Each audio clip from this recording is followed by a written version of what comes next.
اس امام سے پوچھیں گے واہ واہ واہ واہ سبحان اللہ جس کے پیچھے قوم آئے گی. سبحان اللہ سبحان اللہ. یہ قرآن میں یہ آیت اتر چکی اور امام کا ذکر اللہ کر چکا. تو پیغمبر یہ تو بتائیں گے نا کہ امام کون ہے. بات تشنہ رہ جائے گی. اس لیے پیغمبر نے نام بنام یہ بتا دیا کہ میرے بعد کون امام ہوگا.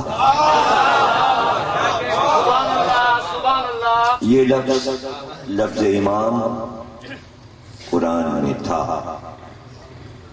قرآن میں موجود تھا. جب پیغمبر نے اس لفظ کو امت کو دیا تو چہرہ دکھا کر دیا، نام بتا کر دیا. قرآن میں ایسا نہیں تھا کہ عرب والے لفظ امام نہیں جانتے تھے. عربی آتی تھی، قرآن عربی میں اترا تھا، لفظ امام عربی کا لفظ تھا. ہاں یہ ضرور ہے کہ عرب میں کوئی امام بنا نہیں تھا. یہ اس وقت کی بات ہے کہ جب قرآن میں آیت موجود تھی کہ جب اللہ نے حضرت ابراہیم سے کہا انی جاعلک للناس اماما، اب ہم تمہیں انسانیت کا امام بنا رہے ہیں. تو اس سے تو واقف ہو ہی گئے تھے قرآن پڑھنے والے کہ اللہ نے جس طرح کبھی یہ اعلان کیا تھا انی جاعلک للناس اماما، اسی طرح کا اعلان انی جاعل فی الارض خلیفہ، ہم تم کو زمین پر اپنا خلیفہ بنانے والے ہیں. یہ آدم کے لیے کہا تھا اور یہ حضرت ابراہیم کے لیے کہا کہ ہم تمہیں انسانیت کا امام بنا رہے ہیں. تو اس وقت آدم کے لیے جب اعلان ہوا تھا تو آدم تو مٹی کے تھے، بول تو سکتے نہیں تھے کہ اس آیت کے جواب میں کچھ بولتے. لیکن ابراہیم سے جب اللہ نے کہا انی جاعلک للناس اماما، ہم تمہیں انسانیت کا امام بنانے والے ہیں، تو ابراہیم نے اللہ سے پوچھا کہ یہ جو تو ہم کو عہدہ دے رہا ہے، منصب دے رہا ہے امامت کا، وَمِن ذُرِّيَّتِي، کیا میری ذریت میں بھی یہ منصب جائے گا؟ ظاہر ہے کہ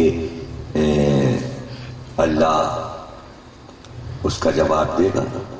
اللہ نے حضرت ابراہیم سے فرمایا لا ینال عہد الظالمین، یہ عہدہ ظالموں تک نہیں جائے گا. اب ظاہر ہے کہ انداز گفتگو پروردگار عالم کا اور قرآن کا مزاج کہ اگر نام بنام بتاتا ان کو امام بنایا جائے گا. ایک ایسی بات کہہ دی کہ انسان یہ بات پہچان لے کہ جس میں ذرا سا بھی ظلم ہوگا اس کو امام نہیں بنایا جائے. اب یہ انسان کا کام ہے کہ وہ اگر قرآن پڑھ رہا ہے تو پھر وہ یہ بھی پتہ لگائے گا، اپنے استاد سے پوچھے گا، اپنے بزرگ سے پوچھے گا، عالم سے پوچھے گا ظالم کسے کہتے ہیں، ظالم کسے کہتے ہیں. اور جب وہ پوچھے گا تو اس کو صحیح تعریف کتاب سے لغت سے پتہ چل جائے گی کہ ظالم کسے کہتے ہیں. تو ظالم کی تعریف یہ لکھی ہے کہ جو چیز صحیح جگہ پہ رکھی جائے اس کو وہاں سے ہٹا دینا اور کوئی غلط چیز وہاں رکھ دینا. اس کی مثال میں یہ کہا جاتا ہے کہ ٹوپی کو پیر میں پہن لینا اور جوتی کو سر پہ رکھ لینا، یہ ہے ظلم. اسے کہتے ہیں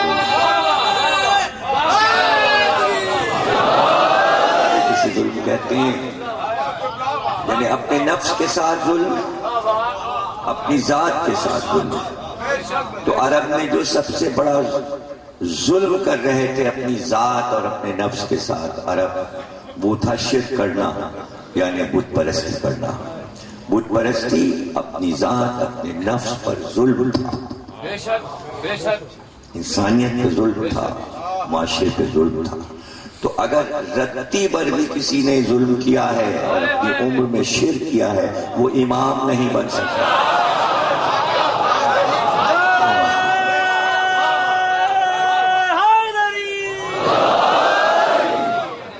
اب جب آیت آئی وَأَطِیعُوا اللَّهَ وَأَطِیعُوا الرَّسُولَ وَأُولِي الْأَمْرِ مِنکُمْ، تو ابو ذر نے، سلمان نے، سب نے پوچھا کون ہے اولی الامر؟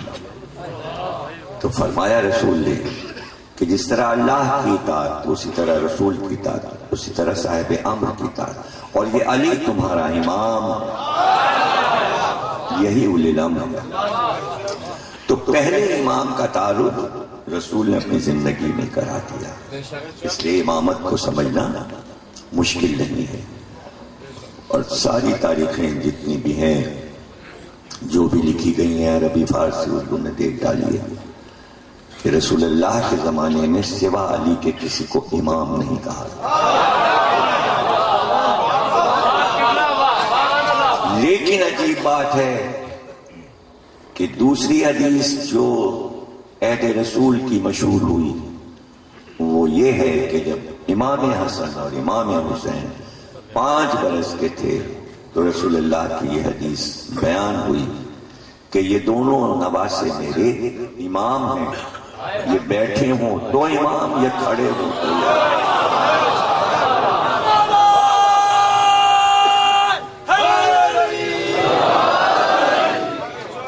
تو 3 امام تو رسول کی زندگی میں امت نے دیکھ لیے تھے.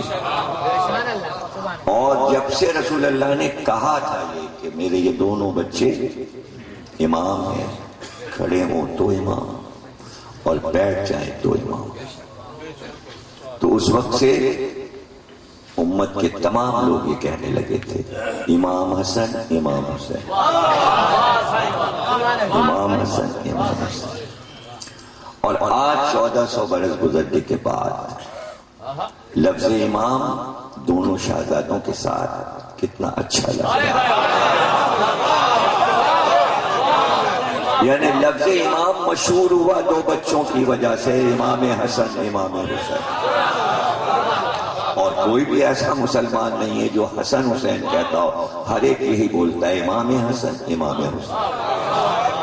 تو اب لفظ بھی پہچان گئے، عہدہ بھی جان گئے، منصب بھی جان گئے، لیکن حدیث کو سمجھنا ضروری ہے کہ یہ بیٹھے ہوں تو امام اور یہ کھڑے ہوں تو امام.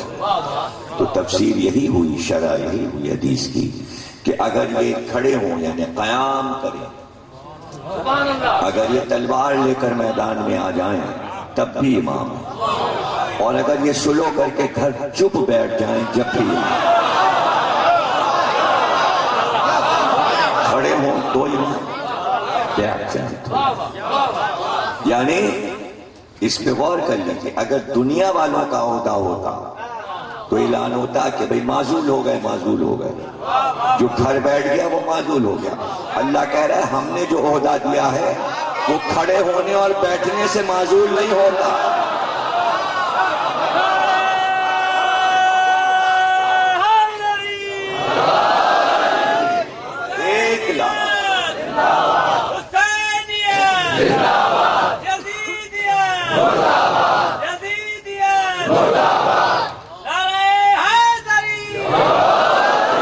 کھڑے ہونے اور بیٹھنے سے معزول نہیں ہوگا.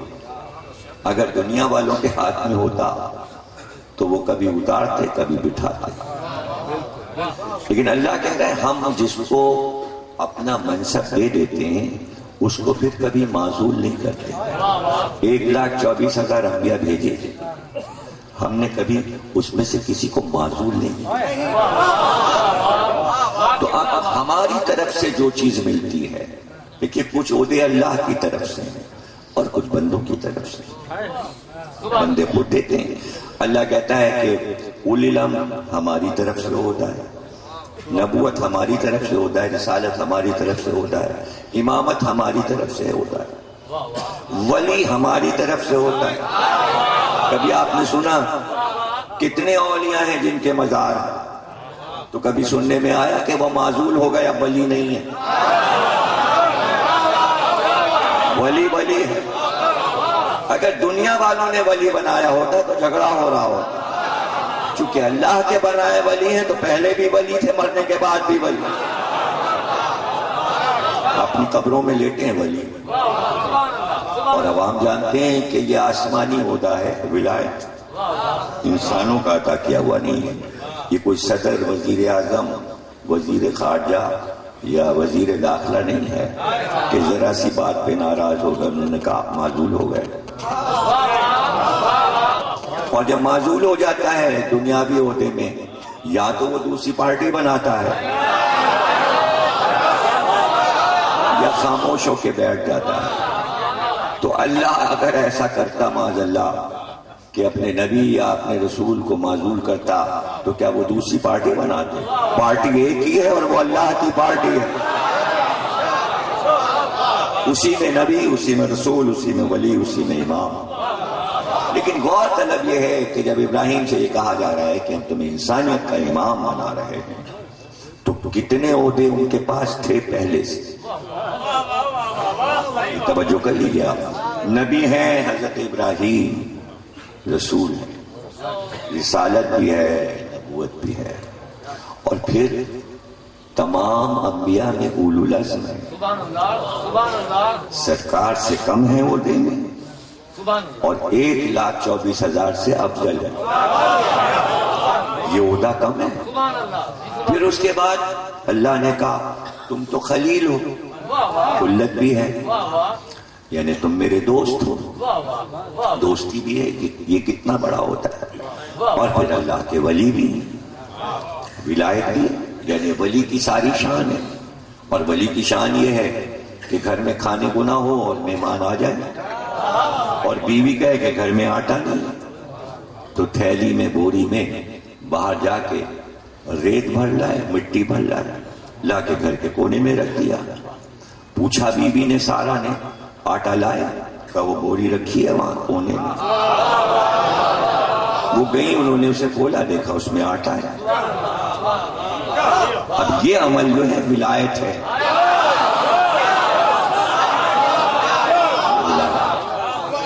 تو ولی بھی ہیں حضرت ابراہیم. اب دو عہدے. اب آپ بتائیے کہ نبوت اور رسالت سے بڑھ کے کون سا ہوتا ہے؟ لیکن اس کے بعد دو عہدے سب سے آخر میں ملے. ایک عہدہ تو یہ ملا کہ بھئی ہم تمہیں انسانیت کا امام بنا رہے ہیں. نبوت اور رسالت کے بعد، خلت کے بعد، ولایت کے بعد اعلان ہوا انسانیت کا امام بنا رہے ہیں. یعنی کوئی بہت بڑا عہدہ ہے. تصدیق اس طرح ہوئی کہ یہ عہدہ بہت بڑا ہے. جب نبوت ملی تھی تو یہ نہیں کہا کہ میری نسل میں جائے گی، اور رسالت ملی تھی تو نہیں کہا تھا، اور جب خلت ملی تھی تو نہیں کہا تھا کہ کیا میری نسل میں، لیکن جب امامت ملی تو کہا میری نسل میں جائے گا. اس کے معنی دیکھ رہے تھے کہ یہ وہ عہدہ ہے جسے قیامت تک جانا ہے. نبوت کو کہیں رکنا ہے، امامت کو آگے جانا ہے.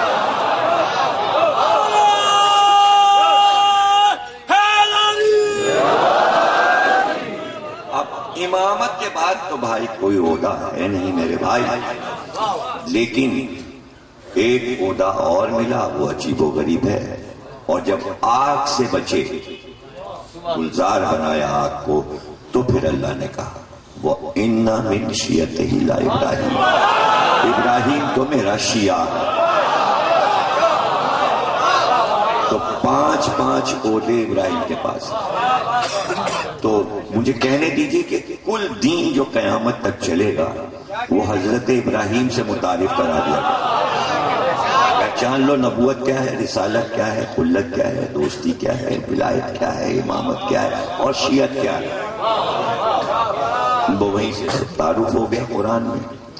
اب یہ شان جس میں آ جائے تو ابراہیم کو دکھا کر اللہ نے بتا دیا کہ ہمارا جو امام ہوتا ہے وہ اللہ سے محبت کرتا ہے.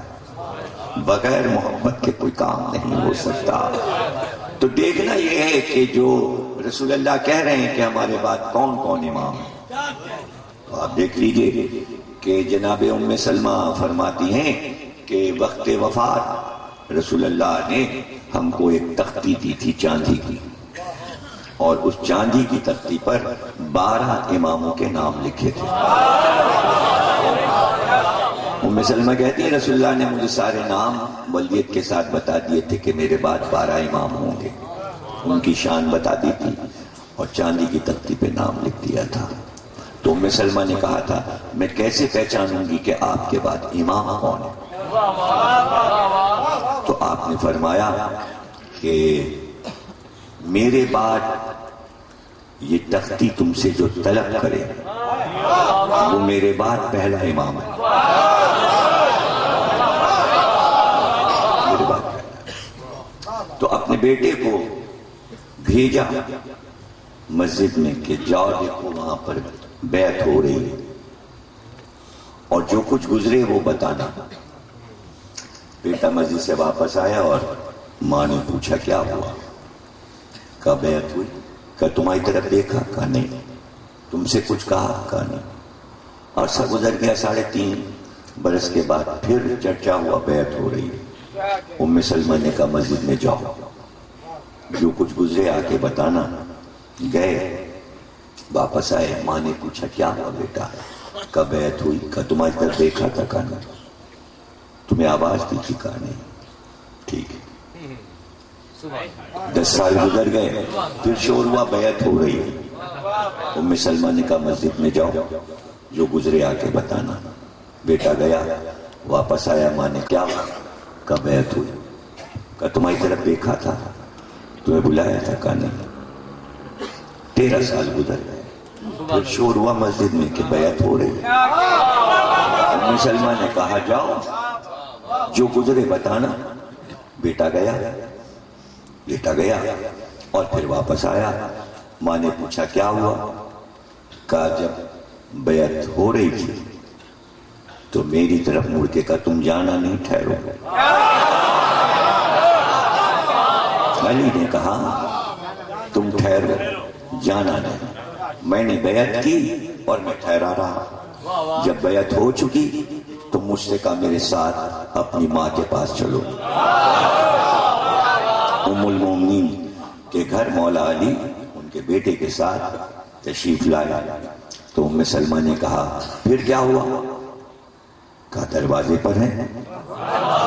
میں اندر آ گیا، وہ دروازے پر. ابھی کہا تھا بیٹے نے ام سلمہ سے یہ کہ علی دروازے پر ہیں، اور میں اندر آیا کہ باہر سے آواز آئی ام سلمہ وہ تختی مجھے دے دو.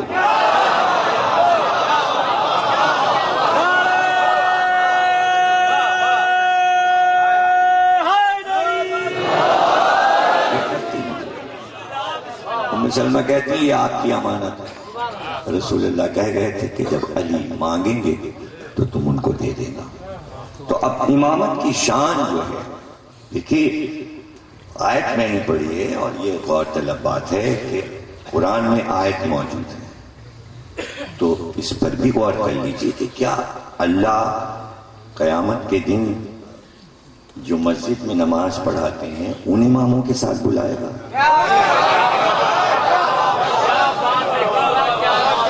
آیت سے ظاہر ہے کہ بہت بڑا ہوتا ہے. امام کے معنی کیا ہے؟ جب تک معنی نہیں معلوم ہوں گے تب تک آئے سمجھ میں نہیں آئے گی. دیکھیے ہر لفظ چاہے وہ عربی کا ہو، فارسی کا ہو یا کسی بھی زبان کا ہو، اردو کا ہو، سندھی کا ہو، پنجابی کا ہو، پشتو کا ہو، یونانی ہو، ڈچ ہو، فرینچ ہو، جرمن ہو، ہر لفظ کے کم سے کم 50 معنی ہوتے ہیں. لیکن عوام ایک معنی کی تلاش میں ہوتے ہیں اور ایک ہی معنی. کمپیوٹر کھول لیجیے، آپ لفظ پوچھئے وکیپیڈیا آپ کو. اب تو آسانی، کمپیوٹر کھولا وکیپیڈیا کھل گیا. آپ نے لفظ پوچھا چاہے اردو کا ہو، عربی کا ہو، انگریزی کا ہو، کمپیوٹر معنی بتا دیتا ہے، جلدی سے معنی بتا دیتا ہے. جو مشہور معنی ہے وہ بتا دے. بچوں کے لیے اب آسانی ہے کہ کمپیوٹر سے ہر لفظ کے معنیاں. تو امام بھی آپ پوچھ سکتے ہیں کمپیوٹر سے. کمپیوٹر کمپیوٹر آپ کو امام کے معنی میں واہ صحیح واہ لغت بھی سمجھائیں گے, آیت بھی سمجھائے گی, نبی بھی سمجھائیں گے. لیکن میں جو بات بتا رہا ہوں وہ میں آپ کو لسانیات کی بات بتا رہا ہوں, میں قواعد اور ڈکشنری کی بات بتا رہا ہوں. اور یہ بات بہت کم لوگوں کو عوام میں معلوم ہے کہ ایک باطنی معنی ہوتے ہیں, ایک ظاہری معنی. ایک معنی لفظ کے ہوتے ہیں حرف کے اعتبار سے, جتنے حرف آئے ہیں اتنے معنی آئے ہیں. ایک فلسفیانہ معنی ہوتے ہیں, ایک لسانی معنی ہوتے ہیں. اس طرح آگے بڑھتے جائیں گے تو تقریباً 50 معنی ایک لفظ کے ہوتے ہیں. جیسے مثال دے دوں, عربی میں ایک لفظ ہے تو کے 57 معنی ہیں, اور اتنے ہی معنی میں قرآن میں یہ لفظ استعمال ہوا ہے. ماں کو کہتے ہیں, لیکن سورہ الحم کو الکتاب کہتے ہیں, معنی بدل گئے. یعنی اپنی جگہ پر لفظ ماں رہے گا, ماں رہے گا. اور یہ بھی بتا دوں آپ کو کہ دنیا میں جتنی زبانیں ہیں ان میں جب ماں کا لفظ آئے گا تو میم ضرور آئے گا. میم ضروری ہے کسی بھی زبان میں. عربی میں آپ نے کہا میم آ گیا, انگریزی میں کہا مدد, میم آ گیا. فارسی میں کہا مادر, میم آ گیا. ہندی میں سنسکرت میں کہا ماتا, میم آ گیا. اب یہ میم کا راز ہے. دیکھیے معنی میں بتا رہا ہوں, میم کا راز ہے. میم کے معنی ہے پانی, میم کے معنی ہے پانی. حرف کے معنی بتا, میم کے معنی ہے پانی. پانی کے معنی ہے اصل, اصل کے معنی ہے بنیاد, بنیاد کے معنی ہے ماں.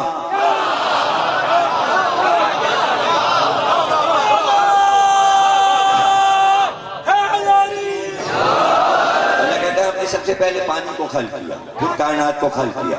یعنی کائنات کی بنیاد پانی ہے. پانی اصل ہے, اصل یعنی بنیاد ہے, بنیاد یعنی ماں, جس سے جو چیز پیدا ہو, اس لیے میم. اور الف کے کیا معنی؟ الف کے معنی ہے قیام. کہتے نہیں یہ الف کی طرح کھڑے ہوئے سیدھے سیدھے, تو جو چیز ایسے قیام میں ہوگی وہ الف کی شبیہ ہے. تو الف کے کیا معنی؟ قیام. اور میم کے کیا معنی؟ وہ آپ کو بتا دیا, بنیاد. ایک اور معنی ہے میم کے, میم کے معنی ہے مجمع. میم کے معنی ہے مجمع, یعنی اجتماع, یعنی مجتمع, یعنی جمع کر دیا گیا, یعنی بہت بڑا مجمع. میم کے معنی مجمع.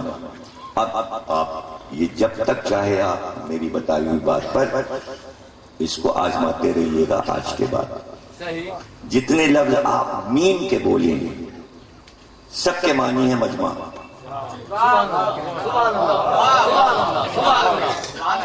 سب کے معنی ہے مجمع. جو لفظ آپ کے ذہن میں اس وقت آئے میم والا, یعنی لفظ میں کہیں بیچ میں آگے پیچھے کہیں میم آیا, شروع میں آخر میں بیچ میں میم اگر آ جائے گا تو اس لفظ کے معنی ہے مجمع. اس کے اپنے معنی ہوں گے لیکن یہ بھی معنی ہوں گے. مثلاً ابھی میں کہہ رہا تھا ام کے معنی مجمع, یعنی ماں ہے تو پھر مجمع ہے. شوہر ہے, بیٹا ہے, بیٹی ہے, چار کو. اب سمجھے نا حدیث کتاب میں کیا کہا؟ میری کنیز خاص ہے, اس کا باپ ہے, اس کا شوہر ہے, اس کے بیٹے ہیں. بنوہا و بالوہا مہدی تک بیٹے ہیں, یعنی اجتماع مجمع. اب سے جتنے لفظ عربی میں بنیں گے وہ میں آپ کو بتاتا ہوں. سے ہی لفظ بنا ہے امت. امت کے معنی مجمع. اور پورے مسلمان قوم کو کیا کہتے ہیں؟ یعنی 40 ملک ہیں مسلمانوں کو, ان کو کیا کہتے ہیں؟ امہ. امہ کے معنی اجتماع, مجمع. اب آپ لفظ آپ لیتے جائیے، میں معنی بتاتا جاؤں. آپ نے کہا محرم، میم آ گیا، مجمع.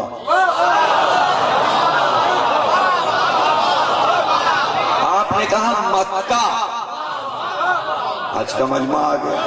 آپ نے کہا حرم، حاجیوں کا مجمع آ گیا. یعنی جہاں میم آ جائے گا وہاں آپ کو مجمع نظر آئے گا. جب آپ نے کہا امام، تو امام کے معنی جو آگے چلے اس کے پیچھے ہے مجمع.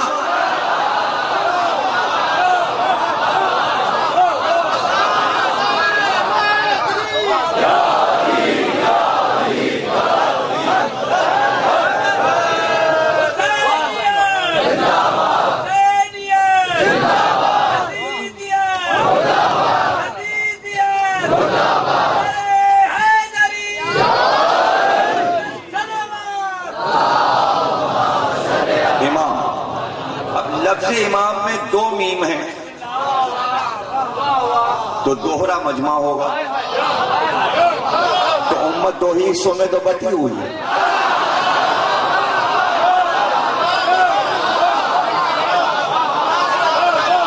دو میم ہے، دوہرا مجمع امام کو ملا. اور دو ہیں الف. الف کے معنی ہے قیام کرنا. ہر امام 2 بار قیام کرے گا. قیام بھی 2 بار، مجمع بھی 2 بار. اب یہ لفظ جس کے ساتھ آئے مجمع بھی دکھائیے، قیام بھی دکھائیے، ورنہ بیکار. اب معنی، اصل معنی امام کے لغت دیکھتے جائے. میں نے کہا 50 معنی. جو آگے چلے، جس کے پیچھے قوم چلے. آگے چلنے والا امام، یعنی جو ہدایت کرتا ہوا، سمجھاتا ہوا قوم کو آگے چلے اور قوم پیچھے چلے. یہ ہے معنی. ایک اور معنی، جب مزدور آتے ہیں مکان بنانے، دیوار اٹھانے، تو ایک ہوتا ہے راج مستری جو سب کا ہیڈ ہوتا ہے. اس کے پاس ہوتی ہے ایک ڈوری. اس ڈوری میں ایک نوکیلا لوہے کا ٹکڑا لٹکا ہوتا ہے. وہ ڈوری کو لٹکاتا ہے اور لٹکا کے چھوڑتا جاتا ہے. پھر دیکھتا ہے دیوار سیدھی ہے کہ نہیں. 2 اینٹیں رکھی، پھر دیکھا یہ کونا دیکھا، وہ کونا دیکھا. یعنی مکان صحیح بنیاد پر ہو، ٹیڑھا نہ ہو. تو ٹیڑھے کو جو سیدھا کرے اسے کہتے ہیں امام.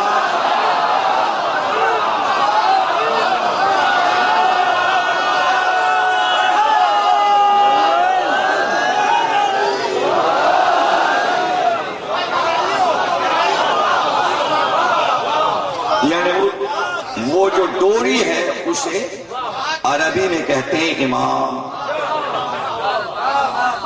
امام کہ جو بنیاد کو صحیح کر رہا ہے. بنیاد کو کون صحیح کرے گا؟ امام. اب مصرع سمجھ لیجیے چشتی کا کیا ہے.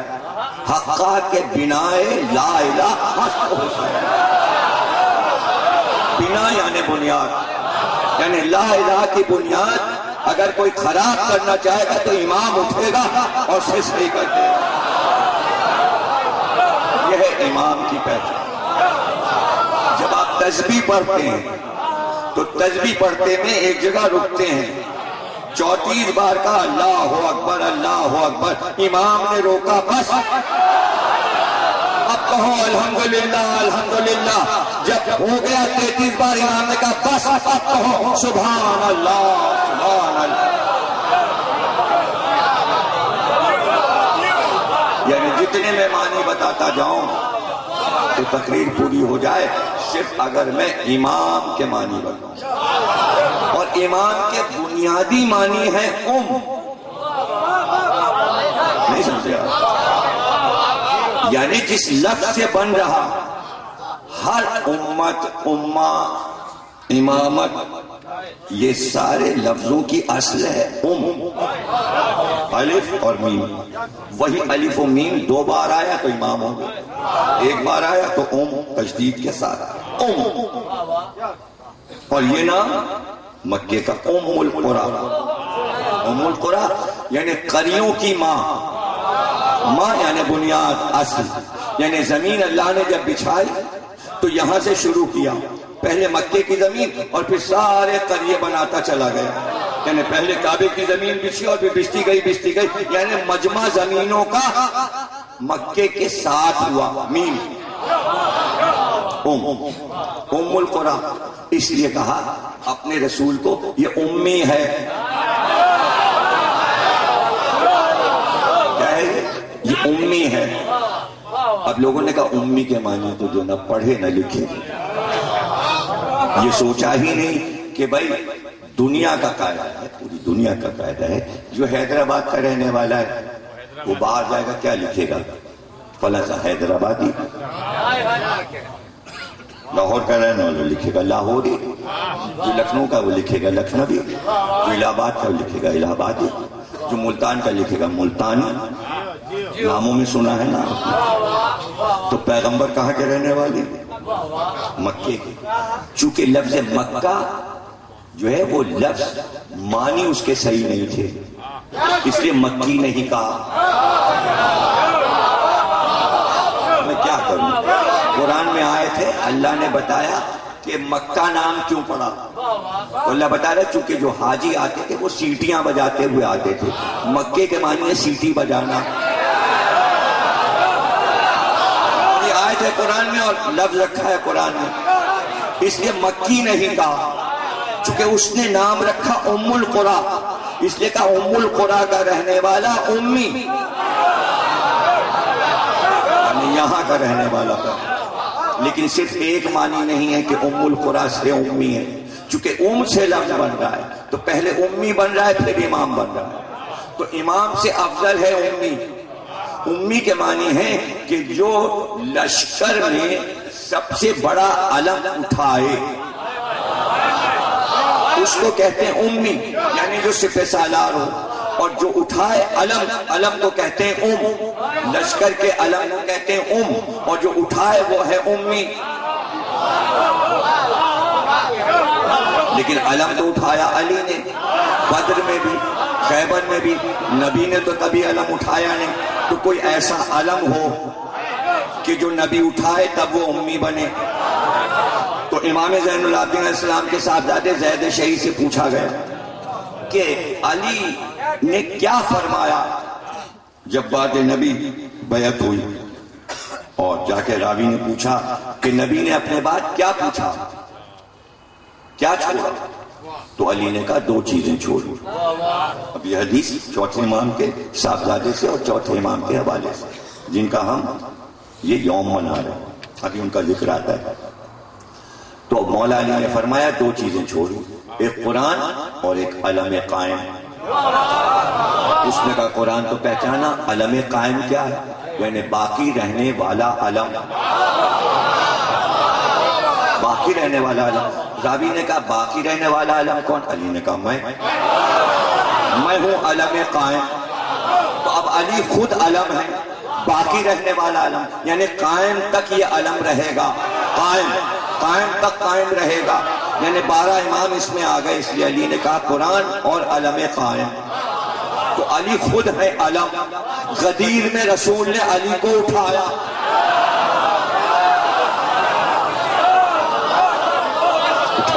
ہاتھ پہ اٹھایا, یعنی علم کو بلند کیا. علی خود علم, عین سے علم, عین سے علی. دونوں کے معنی ایک, علی کے معنی بلند, علم کے معنی بلند. معنی ایک.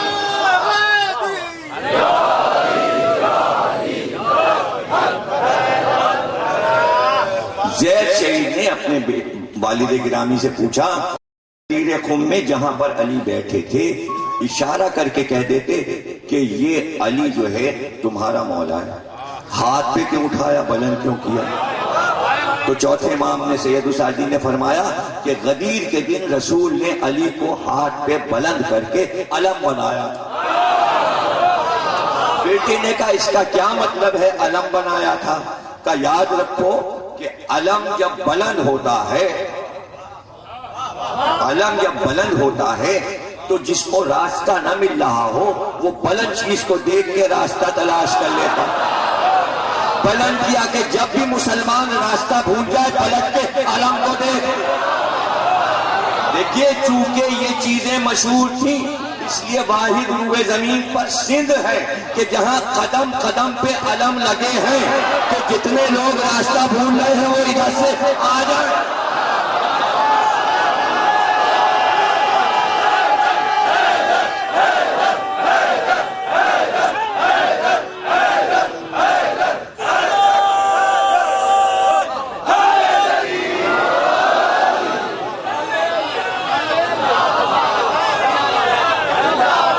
اگر سندھ کے علم گنے جائیں تو کروڑوں کی تعداد میں ہوں. ساری دنیا کے علم ایک طرف، سندھ کے علم ایک طرف. اب سوال یہ کہ سندھ میں یہ علم لگانے کی روایت کہاں سے شروع ہوئی اور کیوں شروع ہوئی وہ میں آپ کو بتاؤں. چونکہ سندھ کا علاقہ صحرا تھا، آبادی کم تھی اور دور دور آبادی تھی، آج سے 1000 برس پہلے 2000 برس پہلے. اور چونکہ یہ سندھ راستہ تھا ہندوستان میں داخل ہونے کا، اب جو بھی باہر سے آئے گا، عرب سے آئے گا، کوفے سے آئے گا، یمن سے آئے گا، مکے سے آئے گا، مدینے سے آئے گا، سندھ ہو کر پھر اندر ہندوستان جائے گا. تو قافلے ادھر سے گزرتے تھے، بادشاہ ادھر سے جاتے تھے، سب ادھر سے ہو کے جاتے تھے. تو یہاں کے رہنے والوں نے سوچا کہ صحرا میں پانی نہیں ملتا، یہ تو ٹھار ہے، اور مہمان آئیں گے پیاسے، تو اب کیسے یہ بتایا جائے؟ نہ ٹیلی فون تھا اس زمانے میں، نہ موبائل تھا، نہ جیپیں تھیں ریت میں چلنے والی، نہ ٹینک، نہ ٹرک، نہ ٹیلی ویژن، نہ اخبار، نہ ریڈیو. کیسے بتاتے قافلے والوں کو کہ تم صحرا میں چلے جا رہے ہو، پانی کہاں ڈھونڈو گے؟ تو بیچ صحرا میں علم لگا دیتے تھے. علم لگا کے وہاں پانی کے مٹکے رکھ دیتے تھے سبیل حسین کی بنا کر. اب گزرنے والا علم کو دیکھ کے سمجھ جائے پانی یہاں ملے گا، اور وہیں پہ تنور لگا کے روٹیاں لگاتے تھے تاکہ مہمانوں کو کھانا بھی مل جائے. تو بھائی 1400 سال پہلے بھی علم رزق بھی دے رہا تھا، پانی بھی دے رہا تھا، پانی بھی دے رہا تھا، روٹی بھی دے رہا تھا. تو اس میں کیا بدعت ہو گئی؟ اس میں کیا خرابی ہو گئی؟ اس لیے جو بھی ثواب کے لیے ایک علم لگاتا تھا تاکہ وہاں پانی رکھے اور مسافر گزرے تو پانی پی لے. وہ علم سندھ سے چلتا ہوا کراچی تک آیا. کراچی کا وہ علم جو بڑے امام باڑے کھارا در میں بہت اونچا سا لگایا، وہ بشارت ہے عبداللہ شاہ غازی کے جو خدام تھے، ان کو بشارت ہوئی تھی آج سے 700 برس پہلے، جب کراچی آباد بھی نہیں. عبداللہ شاہ غازی وہاں تھے، انہوں نے خواب میں دیکھا کہ ایک بہت بڑی بلی سمندر میں بہتی آئے گی، اس کو اٹھا لینا، وہ تمہارے لیے خوشخبری ہے، وہ عباس کے علم کے لیے ہے. وہی اب تک کھارا در کے امام باڑے میں علم لگا، وہ پہلا علم ہے کراچی کا. تو روایت چونکہ سندھ کے اندر کے دیہاتوں سے، گاؤں سے چل چکی تھی تو شہر تک پہنچ گئی. اب کراچی میں آپ جائیے تو گلیوں میں آپ کو گھروں پہ علم نظر آئے. دیکھیے عادت سندھ والوں نے ڈالی، تو شہر والوں کو بھی شوق ہوا کہ بھئی یہاں گھر گھر علم ہے. آپ پوری جب ٹرین جاتی ہے لاہور اور حیدرآباد ٹرین سے دیکھیے تو دونوں طرف ریلوے لائن کے دور دور علم علم علم علم،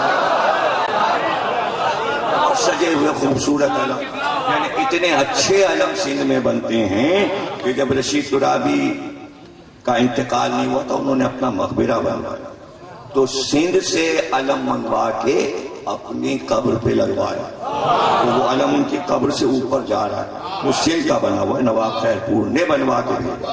وہ اب تک کراچی میں لگا، تو بہت سے لوگ یہاں سے علم بنوا کے لے جاتے ہیں. یہ بھی ایک صنعت ہے، یہ ایک صنعت ہے. تو یہ علم جو ہے یہ سندھ کی دین ہے.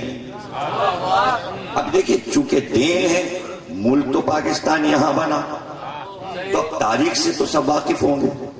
جب جنرل مشرف کا دور آیا تو تمام سیاسی پارٹیوں کے جھنڈے لگے ہوئے تھے گلیوں میں، انہوں نے سب سے پابندیاں لگا دی، اور پنجاب کے تمام دیہاتوں میں کہا سارے سیاسی جھنڈے اتر کر، اور ایک رات میں اتر جائیں. فوج نے کیا دورہ، میجر اور کیپٹن گلیوں میں چکر لگاتے تھے، سارے جھنڈے اتارو، سارے جھنڈے اتارو، صرف ایک پاکستان کا جھنڈا لگے گا، صرف ایک پاکستان کا چاند تارا لگے گا.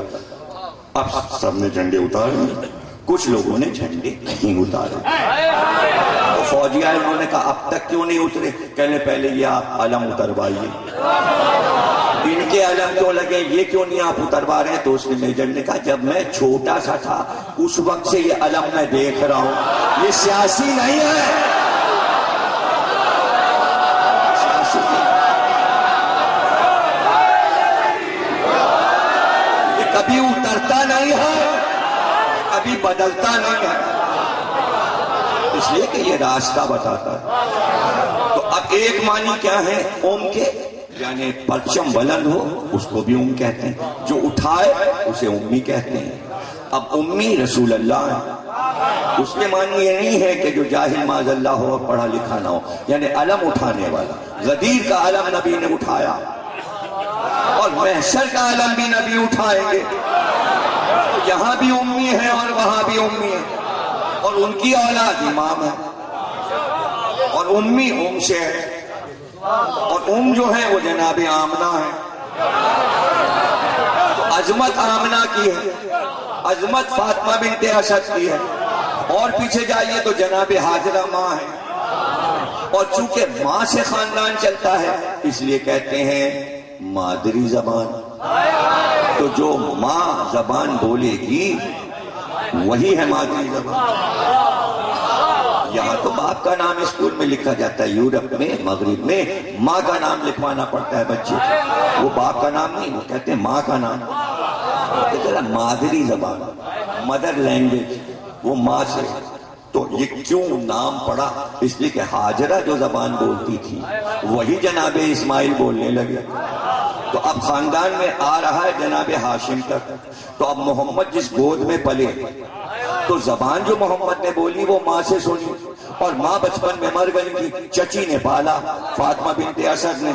تو زبان تو محمد نے چچی سے سیکھی، یعنی علی کی ماں سے. اور اللہ قرآن میں کہہ رہا ہے محمد ہم نے تمہاری مادری زبان میں قرآن اتارا. یہ ہے ماں کی عظمت. اچھا چونکہ ماں میں محبت ہوتی ہے اس لیے لفظ جو چلا وہ ام سے چلا. تو اب جو امام تک آئے گا تو اس میں محبت ہوگی، یعنی امام محبت کرے اپنی قوم سے ویسی جیسے ماں اپنی اولاد سے کرتی ہے. اگر قوم سے محبت امام کو نہیں ہے تو وہ نقلی امام ہے، اصلی امام نہیں، یعنی سیاسی امام نہیں ہوتا. ان کا بے فقہ کا امام، اس کا امام، اس کا امام، کیا آپ نے معنی بنا لیے. امام وہ ہے کہ جو اپنی قوم سے محبت کرتا ہو. آپ کہیں گے کوئی ثبوت تو دے دیجئے کہ وہ اصلی امام کون ہے جو اپنی قوم سے محبت کرتا ہے. تو حدیث قصہ پڑھ لیجیے. علی نے رسول اللہ سے پوچھا کہ یہ حدیث جو ہے اس کا ثواب کیا ہے؟ رسول اللہ نے کہا کہ جب تک یہ ذکر ہوگا فرشتے آ کے انہیں گھیر لیں گے اور ان کے لیے دعائے خیر کریں گے جو حدیث قصہ پڑھیں گے. تو مولا علی نے ہاتھ اٹھایا، کہا تو پھر ہم بھی کامیاب، ہمارے شیعہ بھی کامیاب. حدیث قصہ یہیں پہ ختم ہوتی ہے. یعنی امام اعلان کر رہا ہے کہ میں کہوں گا 40 ہجری میں فزت برب الکعبہ، آج میں کامیاب ہو گیا. لیکن اپنی کامیابی سے پہلے میں قوم کی کامیابی کا اعلان کر رہا ہوں کہ وہ کامیاب ہیں. تو اب کوئی یہ کہیں ہم کامیاب ہو گئے تو وہ جھوٹا ہے، اس لیے کہ علی کہہ چکے ہم کامیاب ہیں. اور کامیابی کا ایک ہی راز ہے، اگر ولایت علی پہ آپ ہیں تو کامیاب ہیں، اگر آپ عزاداری حسین کر رہے ہیں تو کامیاب ہیں. اور دو چیزیں آپ کے پاس نہیں ہیں تو آپ ناکامیاب. دو چیزوں میں آپ کو کامیاب بنایا. اب رہ گیا یہ راز کہ اللہ امام کو دیکھے گا، قوم کو نہیں دیکھے گا. اس کی کیا ضرورت ہے؟ بھائی آپ کہیں بھی جاتے ہیں، شادی میں جاتے ہیں، ولیمے میں جاتے ہیں، یا کسی بھی پروگرام میں جاتے ہیں تو ظاہر ہے کہ عام طور سے فیشن ہے کہ بریانی کھلائی جاتی ہے. لیکن بریانی بہت مشکل سے بنتی ہے. آپ تو کھا لیتے ہیں نا، آپ کو نہیں پتا، باورچی جانتا ہے. یعنی ذرا سی لغزش اگر وہ کر گئے تو یا تو چاول کچے رہ جائیں تو آپ کہہ کے اٹھ جائیں گے چاول کچے رہ گئے. اور اگر بہت گلا دیے آپ کہیں گے بھات کر دیا، کھچڑی بنا دی، کھلے ہوئے چاول. تو بیچ کا راستہ ہے نازک، یا تو بالکل گلا کے تباہ کر دیا بریانی کو یا کچی چھوڑ دی. چاول بکھرے ہوئے ہوں اور کھلے ہوں الگ الگ نظر آئے کھانے کا مزہ, اور اندر سے ان کا پیٹ بھی چاول کا گلا ہوا ہو, اندر تک گلا ہو, لیکن چاول ٹوٹے نہ. بریانی کی تعریف یہ کہ چاول کا کونا بھی نہ ٹوٹے. بھائی میں باورچی نہیں ہوں, آپ سوچ رہے ہوں کہ شاید میں بریانی پکاتا ہوں, لیکن بتانا تو ہر علم پڑتا ہے. پھر خوشبو بھی ہو, پانی بھی نہ ہو, پانی بالکل خشک ہو چکا ہو, تو اب اس کو پتا ہے کہ کتنے چاول دیگ میں پڑیں گے اور کتنا پانی. زیادہ ڈال دیا تو چاول تیرے گا, کم ڈال دیا تو نیچے چاول جل جائیں گے. تو پانی کی بھی مناسبت چاول کے حساب سے رہے گی. لیکن دیگ اس نے چڑھا دی, سب چیزیں اس میں ڈال دی, گوشت بھی ڈال دیا. یا اگر سندھی بریانی ہے تو آلو بھی, گاجر بھی, مولی بھی, ٹماٹر بھی. اور اگر لکھنوی بریانی ہے تو صرف بکرے کا گوشت اور کیوڑے کا چھڑکاؤ اور زعفران سے اس کو رنگا جائے تو اس کو بریانی نہیں. بریانی لفظ تو ہے دلی کا, لکھنؤ والے بولتے ہیں پلاؤ, یخنی پلاؤ. یخنی بنتی ہے, پھر وہ یخنی کی بوٹیاں چاول میں پڑتی ہیں. دونوں کا طریقہ الگ الگ ہے پکانے کا. عام طور سے جلدی ہوتی ہے مجلس کی تو اس لیے کہتے سندھی بریانی چلا دیں. گوشت ہے مہنگا, سبزی بھی سندھ سے ہی جاتی ہے کراچی میں, اور زیادہ تر چاول پنجاب اور سندھی سے جاتا ہے, ان کا وہی پکا دینا. اور بکرے بھی یہیں سے جاتے ہیں.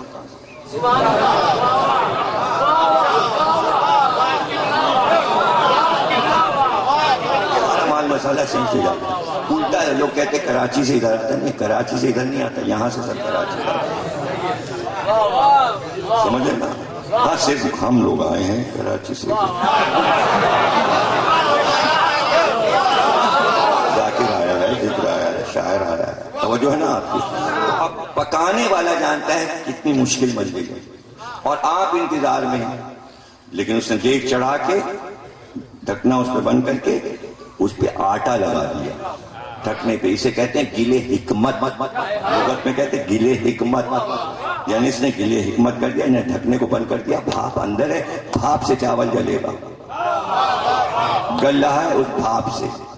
اب جب ڈھکنا کھلے گا اور گلے حکمت ہٹے گا تو پورے محلے میں خوشبو کے ساتھ بریانی. آپ نے کہا بھائی دسترخوان لگ گئے ہیں, نکالا جائے اب بریانی. تو اس کو کیسے پتا چلے تیار ہے بریانی؟ باورچی کے سامنے 25 دیگیں, ایک ایک دیگ کا ڈھکنا کھولتا گیا, آواز آ رہی ہے, لوگوں کو پتہ چل گیا ڈھکنے کھل گئے, ڈھکنے کھل گئے, ڈھکنے کھل گئے. اور وہاں میز سجی ہوئی ہے, اب چاول آنے والا, اب ڈش آنے والی, اور اس کو پتا ہے کہ تیاری پر ہے. تو کیسے پتا چلے گا؟ کیا اس کے اندر وہ پورا چمچہ ڈال دے گا؟ نہیں, چاول ٹوٹ جائیں گے. اگر بھاپ کے درمیان میں چمچہ ڈال دیا تو چاول ٹوٹ جائیں گے. چاول نہیں ٹوٹنے چاہیے. اس لیے وہ پہلے یہ کرے گا کہ ڈھکنا کھولا اور ایک چاول اٹھایا, اور اٹھا کے دونوں انگلیوں کے بیچ میں رکھ کے اس نے ایسے کیا اور کہا تیار. دیگ میں ہے 25 کروڑ چاول, 2 ارب چاول ہیں, گوری پوری ہے اندر, اور 2 کروڑ چاولوں کا پتہ ایک چاول سے پتہ چل گیا. پوری دیگ کا پتہ ایک چاول سے چل گیا. اللہ کہتا ہے امام کے ساتھ بلائیں گے, پیچھے کروڑوں عوام امام کو دیکھے گا, کہے گا قوم کو لے جا.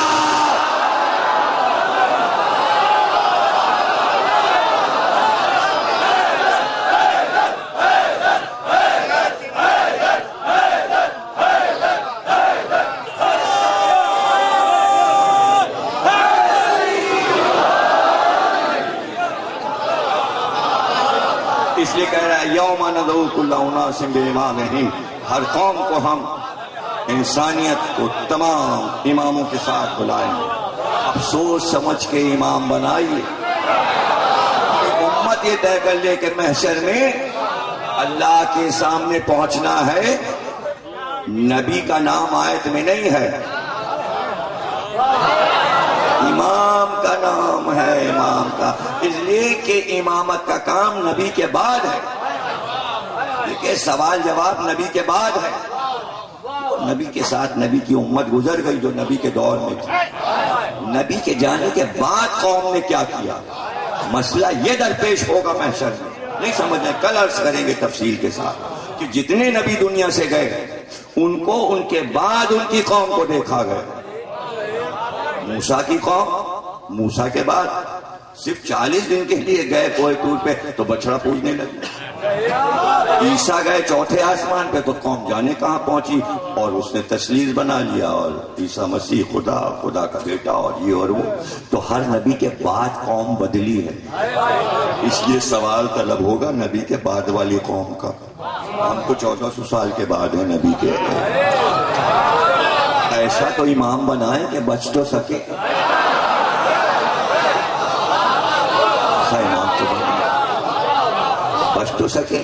اور پھر دیکھیے عقل کی بات سیدھی سیدھی اگر سامنے ہے کہ نبی کا اگر وہ جگر ہے اور وہ امام ہے تو کتنی بڑی سفر ہے. اور اگر آپ کہیں اور سے ادھر سے ادھر سے کہیں سے ڈھونڈ ڈھانڈ کے آپ سرحد پار سے امام لا رہے ہیں, یہ آپ کی غلطی ہے, آپ غلطی کر رہے ہیں. علی سے بڑا کوئی امام نہیں ہو سکتا. امامت کی شرط یہ ہے کہ علم ہو, جاہل امام نہیں بن سکتا. سب پہچانے, جاہل امام نہیں بن سکتا. امام کے لیے علم ضروری. میں شہر علم ہوں, علی اس کا دروازہ. تو علم تو علی پہ ختم ہو گیا, وہ دے دیں کسی کو تو دوسری بات. علم دینا تو دور ہے, ابو علی شاہ قلندر نے کہا خوشبو دے دے. 7 والے نے مانگ لیا, کچھ چشتی نے مانگ لیا, کچھ نظام الدین اولیاء نے, کچھ عبداللہ شاہ غازی نے. سب کے پاس علی کی نشانیاں ہیں. نشانی نہ ہوتی تو مزار پہ کوئی جاتا. علی کی نشانی, سب کے پاس علی کی نشانیاں. آپ کہیں گے علی کی نشانی کیا چیز ہے؟ بھائی علی نے کچھ نشانیاں چھوڑی ہیں جو ولیوں کے پاس ہیں, مزار والوں کے پاس. میں آپ کو بتا دوں کہ کیا ہے. رسول اللہ جب معراج سے واپس آئے تو دوش پہ ایک چادر پڑی تھی. چادر, تو لوگوں نے پوچھا صاحب نے, رسول اللہ یہ چادر کیسی ہے؟ کہا بھائی اس چادر کا واقعہ سن لیں. میں جب معراج سے واپس آ رہا تھا تو جبریل امین جنت کے محل دکھا رہے تھے, تو ایک محل نظر آیا سفید موتی سے بنا, سفید رنگ کا محل. میں نے کہا جبریل یہ محل؟ جبریل نے کہا یہ آپ کے لیے. کہا اس کے اندر ہم جا سکتے ہیں؟ جبریل اللہ کے اذن سے اس کی کنجی لائے. اب یہ پیر محمد شاہ بہت بڑے صوفی ہیں, انہوں نے اپنی کتاب میں یہ واقعہ لکھا ہے. پیر صاحب ہیں پیر محمد شاہ, انہوں نے واقعہ لکھا ہے, پنجاب میں ان کا مزار. تو وہ لکھتے ہیں کہ رسول اللہ نے فرمایا جبریل نے وہ دروازہ کھول دیا, اندر گئے تو دیکھا ایک صندوق رکھا ہوا ہے سفید رنگ کا. رسول اللہ نے کہا جبریل یہ کیا ہے؟ کہا یہ آپ کے لیے. سبحان اللہ, سبحان اللہ. تو اللہ سے چابی طلب کی جبریل نے, کشتی میں رکھ کے ایک فرشتہ چابی لایا, کنجی لایا, صندوق کھولا گیا, اس کے اندر ایک اور بکسا نکلا, اس میں بھی تالا تھا, پھر وہ کھولا گیا, اس کے اندر ایک اور بکسا نکلا, اس کے اندر ایک اور بکسا نکلا, چھوٹا سا بکسا نکلا, اور پھر اس کو بھی کھولا گیا, اس کے اندر یہ چادر تہہ کی ہوئی رکھی سفید رنگ کی. رسول اللہ نے کہا جبریل یہ چادر کیا ہے؟ کہا آپ کے لیے.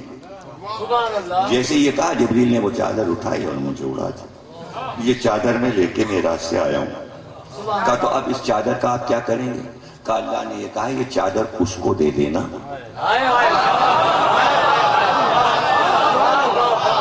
کہ جو یہ بتائے کہ اگر چادر اسے دے دی جائے تو وہ کیا کرے گا. تو رسول اللہ نے کہا کہ یہ چادر ہم اپنی بات کسی کو دیں گے, لیکن اس سے پوچھیں گے کہ اگر یہ چادر ہم تم کو دے دیں تو تم کیا کرو. اگر جواب وہ ہوا جو اللہ چاہتا ہے تو یہ چادر اسے مل جائے. پیر محمد شاہ کہتے ہیں کہ ایک شخص نے کہا یہ چادر مجھے دے دی. رسول اللہ نے کہا اگر میں تمہیں یہ چادر دے دوں تو تم اس کا کیا کرو گے؟ کہ میں زندگی بھر سچ بولوں گا. ایک اور نے کہا کہ یہ چادر مجھے دے دیجیے. رسول اللہ نے کہا اگر تمہیں دے دی تو کیا کرو گے؟ انہوں نے کہا میں ہمیشہ انصاف کروں گا. پھر ایک اور نے کہا کہ یہ چادر مجھے دے دی. رسول اللہ نے کہا اگر میں تمہیں دے دوں تو تم کیا کرو گے؟ انہوں نے کہا میں ہمیشہ سخاوت کروں گا. ایسے میں علی نے کہا یا رسول اللہ یہ چادر مجھے دے دیجئے. رسول اللہ نے کہا علی اگر یہ چادر میں تمہیں دے دوں تو کیا کرو گے؟ تو مولا علی نے کہا اس چادر کے سائے میں پوری قوم کے گناہوں کو. دیکھیں امام کی تعریف ہو گئی. جو اپنے قوم کی بھلائی محشر تک چاہے وہ ہے امام. اپنا ذاتی مسئلہ نہیں، قوم کے بارے میں. رسول اللہ نے وہ چادر علی کو دے دی. اب صوفیہ لوگ کہتے ہیں کہ یہ وہی چادر ہوتی ہے جب ایک صوفی مرتا ہے تو دوسرے صوفی کے وہ چادر پڑتی ہے دوش پہ. جب سندھ میں وہ چادر آئی تو وہ ذرا رنگین ہو گئی، اس کا نام ہو گیا اجرک. اب یہ لوگوں کو پتہ نہیں چلا اس کا نام اجرک کیوں ہے.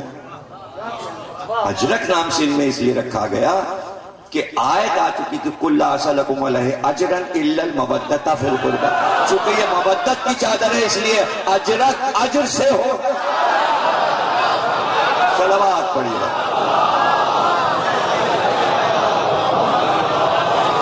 مدینہ خاتمے پہ تقریر پہنچی. اب کل انشاءاللہ اور تفصیل سے آپ کو امامت کے بارے میں ہم گفتگو کریں گے.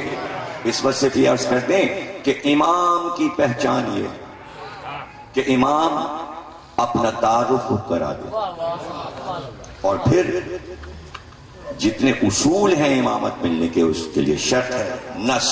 نس کہتے ہیں نون سواد. نس یعنی نس کی گئی ہو یعنی اللہ کی طرف سے نبی کی طرف سے حکم ہو کہ یہ امام ہو. تو اب رسول اللہ نے علی کو امام بنایا آیات قرآن کے مطابق. کہ رسول کو حکم ملا یا رسول بلے کہہ دو سنا دو. اور پھر جب امام بنا دیا تو آیت آ گئی الیوم اکملت لکم دینکم واتممت علیکم نعمتی. آج ہم نے دین کو کامل کیا اور نعمتوں کو تمام کیا. امام وہ ہے جس پر دین کامل ہو جائے. امام وہ ہے جس پر تمام نعمتیں اتر جائیں اور امام پہ نعمتیں اترتی. اس لیے سورہ الحمد نے کہا ان کا راستہ جن پر تو نے نعمتوں کو.